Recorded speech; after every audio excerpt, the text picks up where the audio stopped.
We could look at LinkedIn, Facebook, Instagram. Right. If you look at any automotive dealerships, social efforts, which, by the way, I don't believe very few of their efforts are actually social, but you do see what they are posting out there. It entirely has to do with selling more cars, with acquisition and just right. acquiring them. Where for being an ex-dealer principal myself in operations, right. That's not necessarily where all of your profit's going to come. I mean, the service department that produces over 50% of your net profit gets less than 5% of your actual marketing efforts. Right? They're the ones that are going to maintain that relationship over the next 5 to 7 years. The gross profit margin alone that you're going to make in that 5 to 7 years will, in most cases, and in fact a lot of cases, well super exceed what you just made on that singular transaction. But then it just sets it up for continued referrals and even new additional transactions.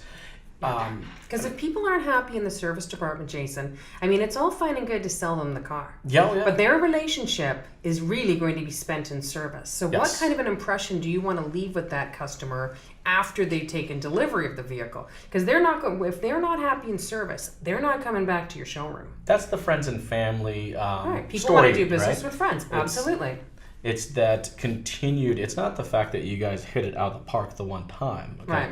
This is not a singular transaction Correct. game, right? We have a good solid 9 innings here. Yeah. And it's not just the one inning. You're not and the game's not over. The game's just right? begun. And that's the key. The game has just begun. Because if they're not happy in service again, they're not going to buy their next car, and they're going to spend the next 4 years in your service department, God willing, maybe longer, right? And I want to make sure that customers realize that what goes on after the sale is really the meat and potatoes of the thing. Because when you make your way into the service department, where do you park? Who do you see?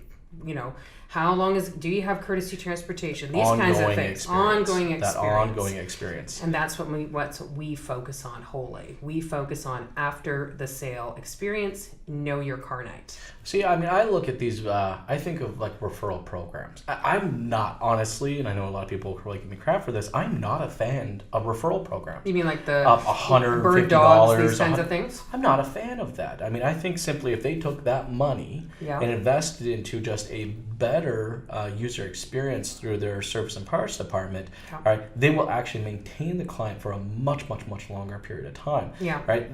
They just got to stop thinking always acquire. All right? What is that? Love the ones you're with. Okay, you just spent all this money creating this relationship. Are you just going to sit around now and just leave it up to chance that they're going to continue to service with you? And if they're going to refer customers, I hate it. I can't believe salespeople are out there calling up customers, all right, and asking for referrals. Right. Fair enough. But if their experience was shite inside the service department, do you think they're going to be giving you a referral? And they haven't met me. I mean, yeah. Right? And I haven't had that second chance at a first impression. Because if something goes on in that delivery, what happens then is that if they come to know your car night, I get an opportunity to kind of help fix those relationships a little bit. Because I've never sold these people anything. I've never disappointed them in any way. So I can make the dealership look really great. This is all we do with a little entertainment, right? It's got to be fun. It can't be Charlie Brown's teacher. It's got to be fun, but it's got to be educational. I would consider you entertaining for sure. Thanks. I like to think so. Well, we try to keep it moving. Yep. But at the same time, I mean, there's not very many jobs that you can have where people clap when you leave and people clap when I'm done. So that's exciting news. And we also give people feedback we give the dealership feedback with surveys. Yes. Like at the end of every seminar at the end of every Know Your Car Night, we give everybody in the audience a comment card. Mm-hmm. So the dealership can find out immediately how they felt about the event, anything we thought they could improve about the event. And it's just a win-win all the way around. But if you don't, and it's not expensive. I think a lot of people think, you're going to hire this girl and she's going to come in and, for under $1,000, we can get this whole thing done for you. Sales, marketing, automotive. Jason Harris has done it all. This is the After Hours with Jason podcast. After Hours with Jason podcast is sponsored by DDS Beer Club. Beer specifically crafted for hardworking sales professionals. Find out more at ddsbeerclub.ca.